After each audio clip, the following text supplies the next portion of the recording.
Bom dia, um bom café para todos e para todas, nessa manhã fria do Rio Grande do Sul. Então, enquanto vocês vão chegando, eu vou escrevendo aqui o conteúdo de hoje, né? Que seria a consciência. A consciência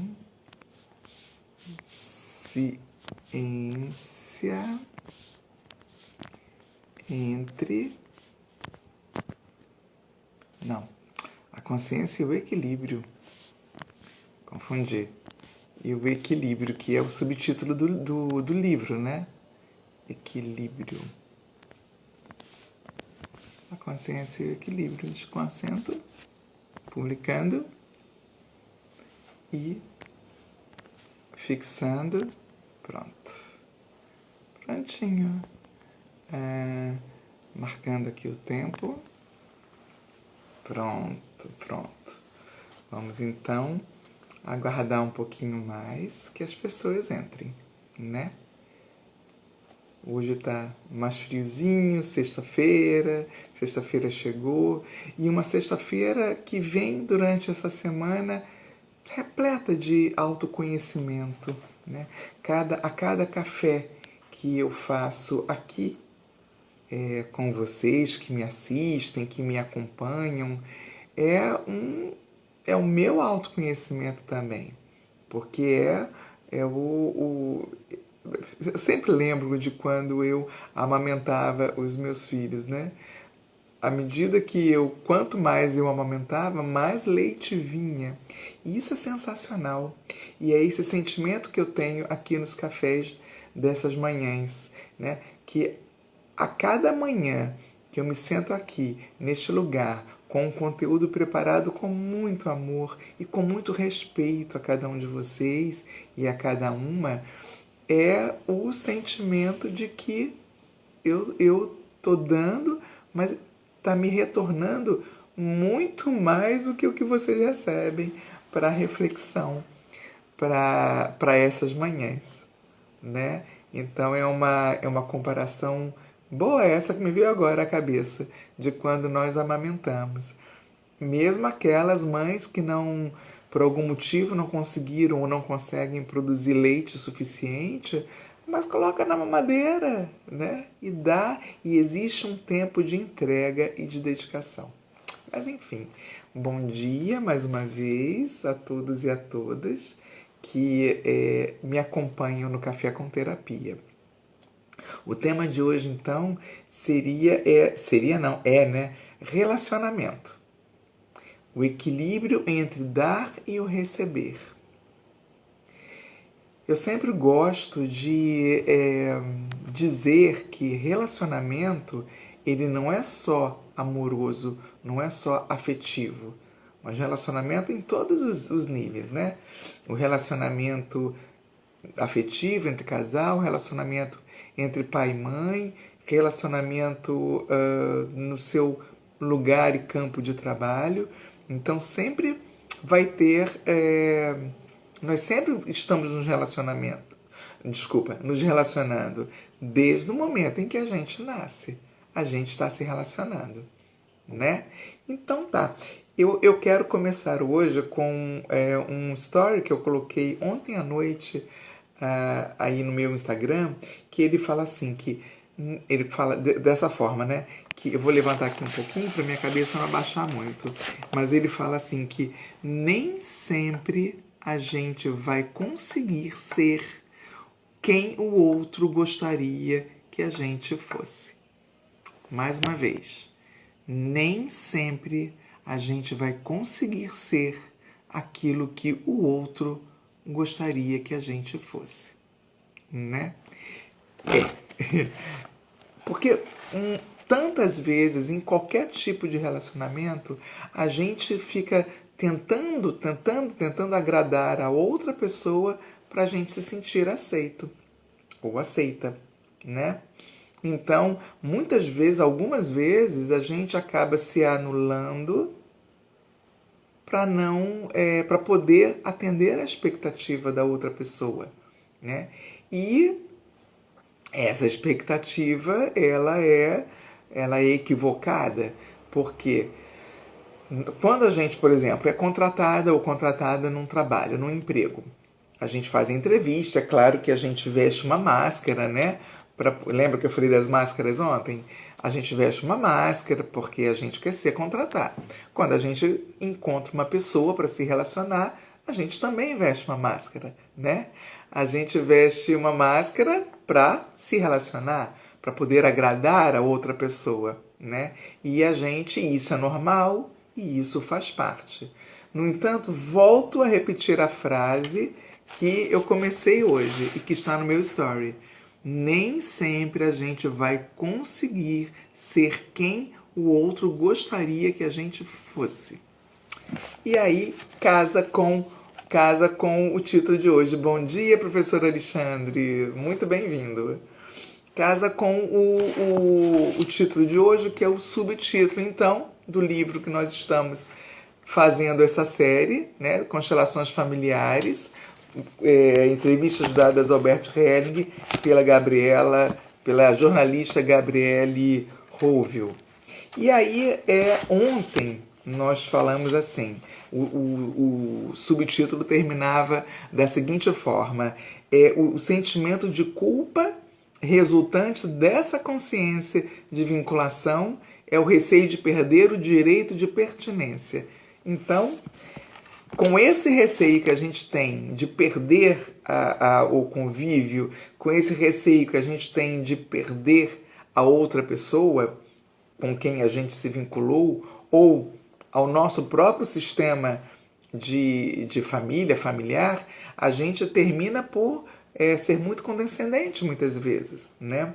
Mas aí o Bert traz aqui pra gente, né, que existe então uma existência de uma outra culpa, que é essa culpa da pertinência, né? De eu querer me sentir pertencente naquele relacionamento, por exemplo. Então hoje nós vamos focar um pouco mais nos relacionamentos afetivos, né? Então, ele diz aqui assim que bem lá no fundo da alma, bem no fundinho da nossa alma, existe a necessidade do equilíbrio. Então, quando a gente está se relacionando com uma pessoa, ou a gente já vive um casamento, ou já vive um namoro há muito tempo e esse namoro perdure, enfim, casamento perdura, ou esse namoro vira casamento. Vão existir momentos, vou pegar aqui os bonequinhos, vão existir momentos, eu já falei isso num café ou numa live noturna, e eu repito aqui, vão existir momentos em que esse aqui vai dar mais. Vamos dizer que essa pessoa se casou com um deficiente físico, né? Ou uma mulher com deficiência física, ou um homem, ou enfim, o casal, um dos dois é deficiente físico. Essa pessoa que é deficiente física, se para dentro dela, internamente, não estiver tranquilo de que, onde ela possa aceitar em que, ok, hoje, nesse momento, é você quem pode dar mais. Eu não posso agora. Eu vou tentar dar à medida que a minha deficiência física for me permitindo. Às vezes o casal se conhece e nenhum dos dois é deficiente físico. Mas aí acontece algum acidente, acontece alguma coisa e um dos dois se torna deficiente físico. Então, esse que é deficiente físico pode vir a ter esse sentimento de culpa por estar recebendo muito da outra pessoa.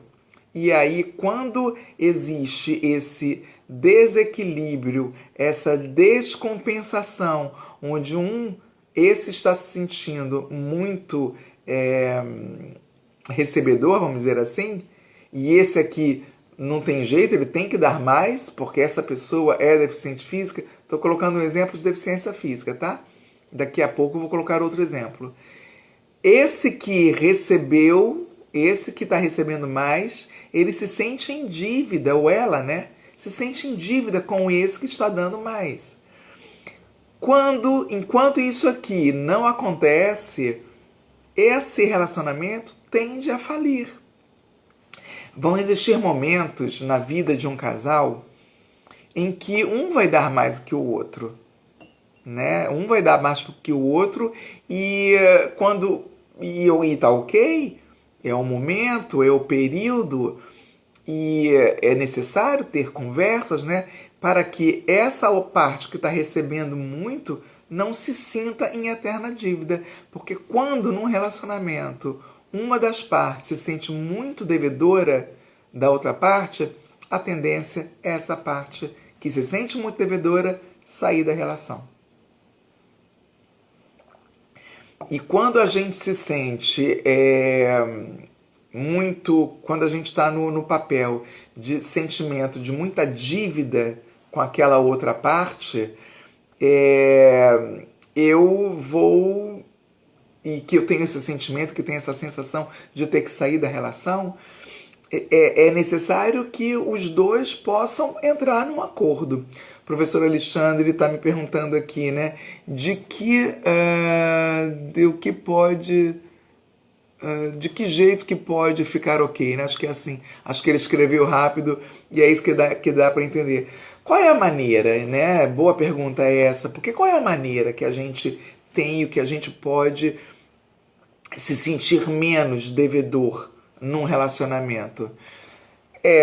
Então, entrar numa conversa, entrar num acordo e ter esse sentimento de que, olha, eu entendo que eu preciso receber mais e eu aceito esse recebimento, eu aceito tudo que você me dá, porque agora é você quem tem que me dar mais. Mas eu vou me esforçar para tentar voltar a ter o equilíbrio.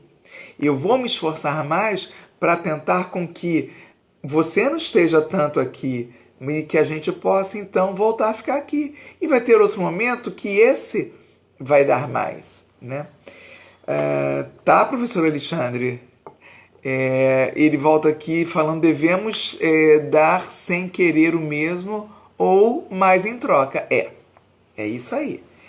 A gente dá sem essa expectativa de que o outro tem que nos devolver alguma coisa, né? Porque quando eu estou dando, esperando que a outra parte vai ter que me retribuir, a tendência é falida desse relacionamento. E olha, vou dizer para vocês de novo, e isso acontece muito em relacionamento de amizade. Bom dia, Josilene. Isso acontece muito em relacionamento de amizade, né? Muito. De relacionamento de casal, muito também. Mas o casal, ele acaba compensando, né? Ele acaba compensando de alguma forma se o amor for muito grande.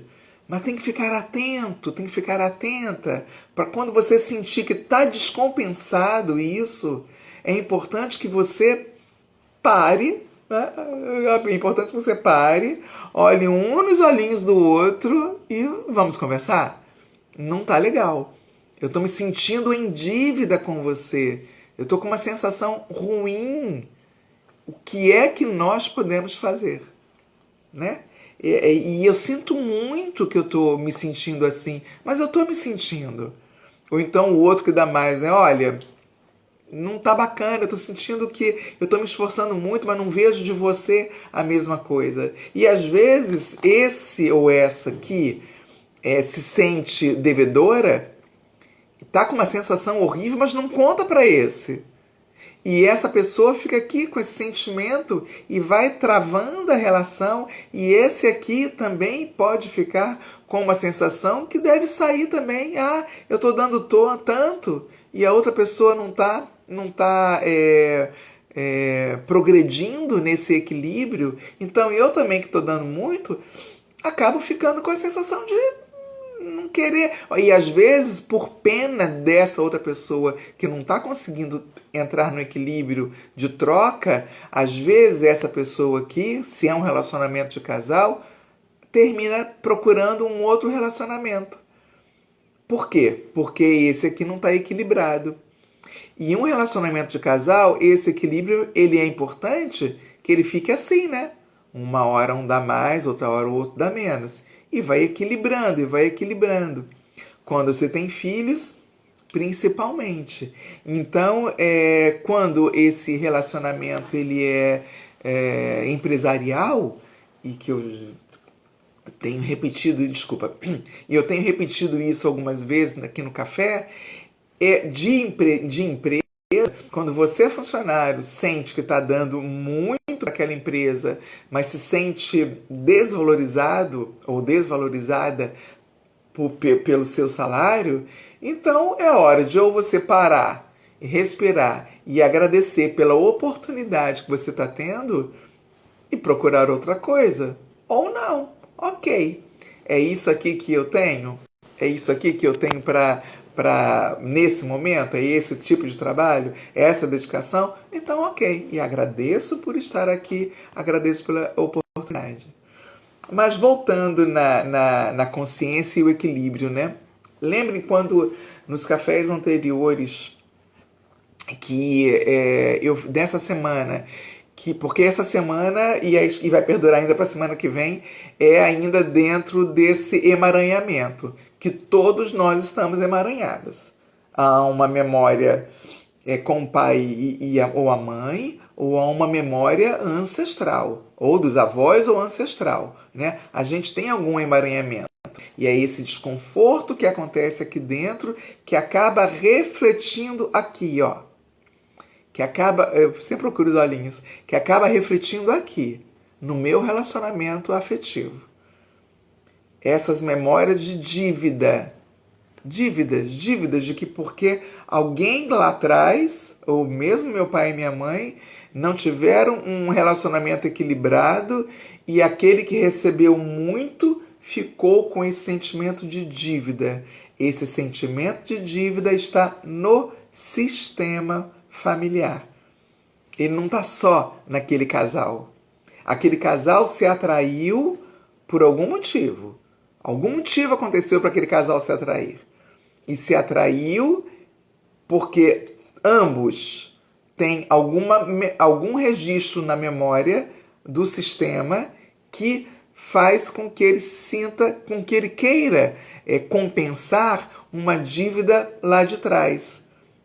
E não estou falando só em dívida financeira, não. Estou falando da dívida essa da consciência.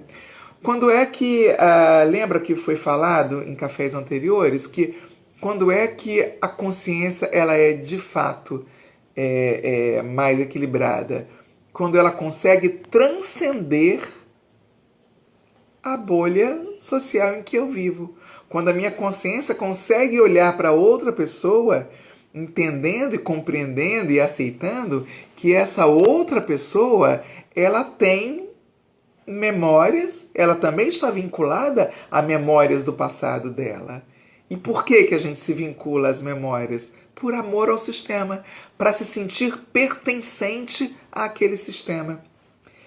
A constelação familiar tem o belo hábito de me ensinar que ninguém tem culpa de nada. Né? Nós não temos. Por que nós não temos culpa? Porque se o nosso vínculo ele é inconsciente, se nós não temos consciência a esse vínculo que a gente fez com algum antepassado, ou o pai e a mãe, se ele é inconsciente, então nós não temos culpa de nada, né? Ninguém tem culpa de nada. Agora, no momento em que eu sinto e eu percebo que mesmo numa conversa de olho com olho, a outra parte não consegue caminhar junto comigo, então é hora de parar. E tá tudo certo também, né? É hora de parar. E toda questão que para, alguém vai sofrer com a perda. É uma perda, né? Alguém vai sofrer, ou os dois sofrem. Mas é isso, é importante a gente poder ter essa compreensão, né? De que esse equilíbrio do dar e receber, ele envolve culpa. E é para essa culpa que a gente precisa olhar quando a gente está num relacionamento, né? E as constelações familiares, elas ajudam muito a gente olhar para essa culpa. Muito. A olhar para a culpa e olhar para a dívida e olhar para o que mais, né? Então, a constelação familiar, assim como outras ferramentas de terapia também. Mas como eu sou consteladora familiar, eu vou defender essa linha, né? Porque a constelação familiar, ela me traz uma... já vou te responder, professor Alexandre. A constelação familiar, ela me traz uma compreensão muito maior para a questão, porque ela bota um farol em cima, ela ilumina, ela traz para a consciência, né? Eu gosto de pegar a caneta nessa hora, né? A constelação familiar, ela traz para memória consciente o que estava na memória inconsciente. Então, ela traz para a memória consciente. E aí, trazendo para a memória consciente, é a constelação familiar que cura. Não! Nenhuma terapia cura nada. Quem cura é você. É você quem cura. É você quem olha para a sua relação. É você quem fica olho no olho, né? E entendendo querendo entender essa relação, botando a luz em cima dela. Não é a terapia, não é a constelação familiar. Volto a dizer, não é porque você faz uma constelação familiar que um pozinho de pirlim-pim-plim caiu em cima, pronto, está tudo ok. Então, quando é verdade, professor, já estou respondendo. Porque o professor perguntou aqui, como a constelação pode contribuir para o melhor relacionamento de um casal? É isso. Quando eu terceirizo a solução do meu emaranhamento, terceirizo para uma religião, terceirizo para uma fé. Então eu vou dizer que é a responsabilidade do outro que o meu relacionamento venha a dar certo. Então é a responsabilidade do outro ou da outra coisa. É mais simples, né? É simples, mas ele vai continuar na mesma coisa, no mesmo lugar. Essa pessoa, esse relacionamento não vai sair deste lugar. Vou repetir a frase que eu coloquei no meu story ontem, e que está aí no meu story, depois vocês olhem, do Libélula, né? Nem sempre a gente vai conseguir ser quem o outro gostaria que a gente fosse. A gente não vai conseguir. E que bom, né? E que bom, porque um relacionamento é isso.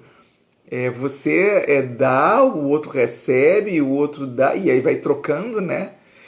E as constelações familiares, professor Alexandre, voltando um pouco mais na sua pergunta, mesmo que já tenha sido respondida, as constelações familiares, elas ajudam a gente sair desse emaranhamento. E isso ajuda, mas não cura. O próprio Bert Hellinger, que é considerado, né, o pai das constelações, mas ele não gostava de ser intitulado assim, porque não foi ele quem o idealizador. Ele sistematizou todo o aprendizado dele, de observações, principalmente. As constelações familiares, elas vão nos auxiliar a olhar para aquilo. E no momento em que uma constelação familiar acontece e que a gente consegue colocar todos os membros, cada um no seu lugar, todos os membros daquela família, né?